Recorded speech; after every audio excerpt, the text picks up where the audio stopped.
Hello दोस्तों, आपका बहुत बहुत स्वागत है हमारे YouTube चैनल सृष्टि मोटिवेशनल में।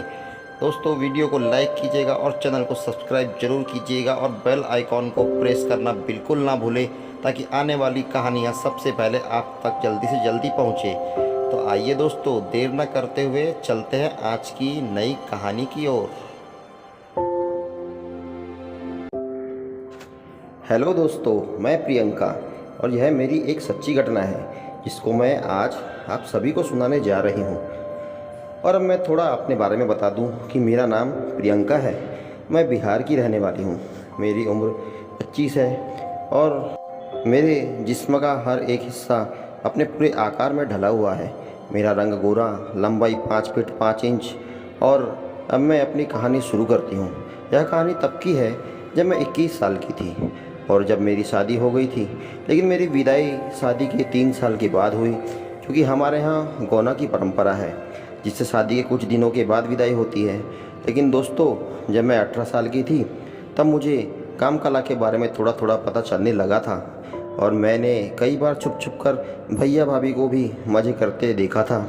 और मेरे इंतज़ार की घड़ी ख़त्म हो गई थी और मेरी सुहागरात की रात आ गई थी। मैं जिसके बारे में सोच सोच कर मन ही मन बहुत खुश थी। मैं 5 सालों से तड़प रही थी और बदनामी के डर के कारण कभी कुछ कर नहीं पाई।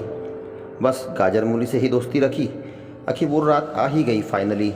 फिर वो मेरे पास आए, पर ये क्या, बिना कुछ बोले, बिना फोरप्ले के और मुझे बिना कुछ बोले ही वो मुझ पर टूट पड़े जैसे जन्म जन्म के भूखे हों। मुझे बड़ी निराशा हुई, पर चलो ठीक है, मैं भी तो 5 साल से भूखी ही थी, तो क्या मटर पनीर ना मिला तो ना सही, मिक्स वेज से ही काम चला लेती हूँ सोचकर मैंने भी अपना समर्थन दे दिया खुद ही, क्योंकि मुझे ऐसा एहसास पहले कभी नहीं हुआ था। सारी रात घमासान युद्ध किया उस रात हम दोनों ने। न मैं हार मान रही थी न वो। जब सुबह हुई तो उन्होंने पहली बार मुझसे बात की और मुझसे पूछा कि क्यों, कैसा लगा कल रात को। तो मैं उनके मुंह से यह बात सुनकर एकदम से शर्मा गई और फ्रेश होने बाथरूम में चली गई। फिर मैं तैयार होकर अपने सास ससुर का आशीर्वाद लिया। दोस्तों, मैं अपने ससुराल वालों से परिचय करवाती हूँ। मेरे पति 3 भाई हैं और उनसे बड़े वाले बचपन से ही अंधे हैं, इसलिए शायद अब तक उनकी शादी नहीं हुई थी। और छोटा वाला भाई स्कूल में पढ़ता था। वो हमेशा अपने घर से दूर रहकर ही अपनी पढ़ाई करता। दोस्तों, अब पूरे 2 साल गुजर गए थे और अब मेरे पति थोड़े थोड़े ठंडे पड़ने लगे थे। शायद उन्हें अपने काम काज की टेंशन कुछ ज़्यादा हो गई थी और इधर मेरा तापमान तो दिन पे दिन बढ़ता ही जा रहा था। कुटाई के कारण शरीर भी और ज़्यादा निखर के आ गया था मेरा। अभी तक हमें कोई भी बच्चा नहीं हुआ था। फिर अचानक एक हमें खबर मिली कि मेरे सास ससुर का कार एक्सीडेंट हो गया है और दोनों अस्पताल में भर्ती हैं दूसरे शहर में। और इस खबर का सबसे ज़्यादा दुख मेरे पति के बड़े भाई को हुआ, क्योंकि वो ही उन दोनों थे जो उस अंधे की लाठी थे। कुछ समय के बाद सब सामान्य हो गया। फिर मेरे पति माँ बाप के पास दूसरे शहर चले गए। जाना ही पड़ा। उनके साथ जाना चाहती थी लेकिन उनके अंधे भाई के कारण नहीं जा पाई और अब घर पर मैं और पति के बड़े भाई ही रह गए। मुझे उन पर बहुत गुस्सा आ रहा था क्योंकि मैं उनकी वजह से अपने पति के साथ जा नहीं पाई। वहाँ पहुँचकर सारा हाल पता होने के बाद पति का कॉल आया कि लगभग 1 महीना उनको वहीं रुकना होगा, माँ बाबूजी जब तक डिस्चार्ज ना हो जाते हॉस्पिटल से।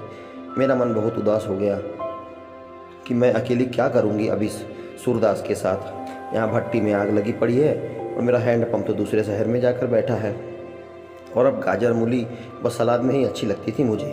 अब वो पहले वाली बात नहीं बनती थी उनसे। ऐसे ही 3 दिन गुजर गए। फिर रात को मैं सो गई, तभी मुझे कुछ गिरने की आवाज़ आई।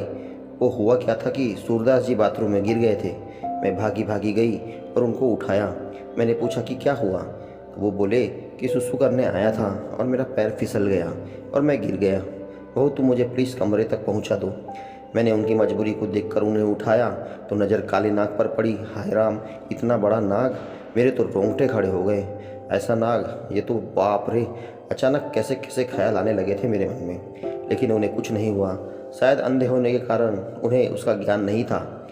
फिर मैंने उन्हें उनके रूम तक पहुंचा दिया और अब मैं अपने रूम में आकर लेट गई, लेकिन मुझे नींद नहीं आ रही थी। फिर मैं कुछ देर ऐसे ही पड़ी रही। तभी मैंने सोचा कि क्यों ना अंधेपन का फ़ायदा उठाया जाए, पर सोचा कहीं सूरदास ज़्यादा ही शरीफ निकला तो।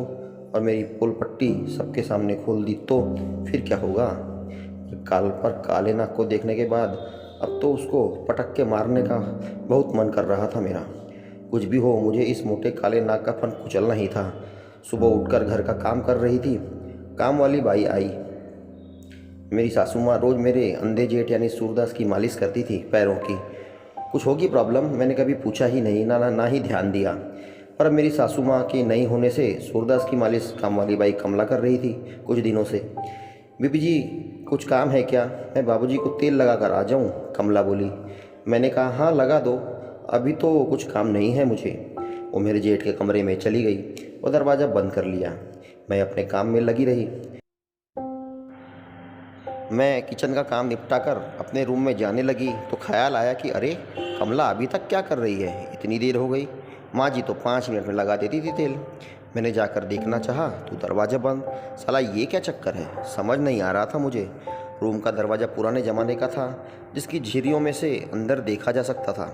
मैंने झिरी में अपनी एक आंख लगाई और देखने लगी। मेरी आंखें फटी की फटी रह गई। अंदर का नज़ारा देखकर समझ ही नहीं रहा था कि कौन किसको तेल लगा रहा है, कौन किसकी मालिश कर रहा है। मैं ही पागल समझ नहीं पाई थी कि साला सूरदास सिर्फ आंखों से ही अंधा था, बाकी सारे पुर्जे बराबर काम करते थे इसके। कमला किसी कुशल सपेरे की तरह मोटे काले नाक से खेल रही थी। मेरा तो देखकर ही दिल दहल गया था। साला एक तो मेरी दुकान की हड़ताल चल रही और इधर कमला माल लूट रही है।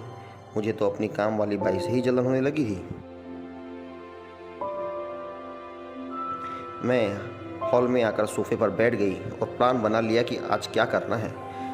अब क्योंकि नागराज तो हमको भी भाग गए थे। जब आधे घंटे बाद कमला बाहर आई तो मैं उसे बुलाया और कहा ये सब क्या चल रहा है कमला, और कब से चल रहा है? क्या बीबी जी, हम समझे नहीं, वो बोली। मैंने कहा ज़्यादा बनो मत, मैंने सब देख लिया है। कैसे हिलोरे ले रही थी तू अभी अंदर।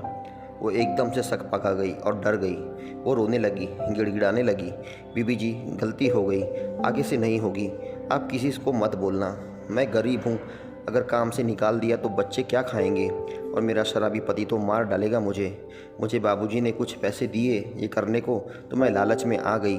और मेरा पति भी कुछ करता नहीं है तो मुझे भी ज़रूरत लगती है, तो मैंने भी हाँ कर दी बीबी जी। मैंने कहा अच्छा, अगर तुझे और पैसे मिले तो कैसा रहेगा कमला? मैंने कहा। कमला बोली बीबी जी मैं कुछ समझी नहीं। देख कमला, जिस नाक को तू दूध पिला रही है ना, असल में उस नाक पर मेरी नज़र भी बहुत टाइम से है, लेकिन हाथ लगाने से डर रही हूँ। तू कुछ जुगाड़ लगा, इस काले मोटे नाक को मेरी टोकरी में घुसा दे कैसे भी। इसका सारा जहर मैं निचोड़ निचोड़ के निकालना चाहती हूँ, लेकिन नाक को पता चले बिना। कमला बोली बस इतनी सी बात बीबी जी, कल ही हमला बोल दो आप। मैंने कहा कैसे? अरे बीबी जी वो तो सूरदास है, उसको क्या पता तेल लगाने कौन आया है, मैं या आप बीबी जी। मैं बोली अरे वाह कमला, तू तो एक नंबर की लपड़ झंडूस निकली बे, क्या दिमाग लगाया है। फिर अगले दिन प्लान के मुताबिक कमरे में मैं लेकर तेल लगाने लगी। काहे का तेल लगाना यार, सूरदास तो पूरा हफ्सी था। मेरा ही तेल निकाल कर रख दिया उसने। काला नाक फुफकारता रहा और उसने खूब उधम मचाई। पूरे हफ्ते ये खेल चलता रहा।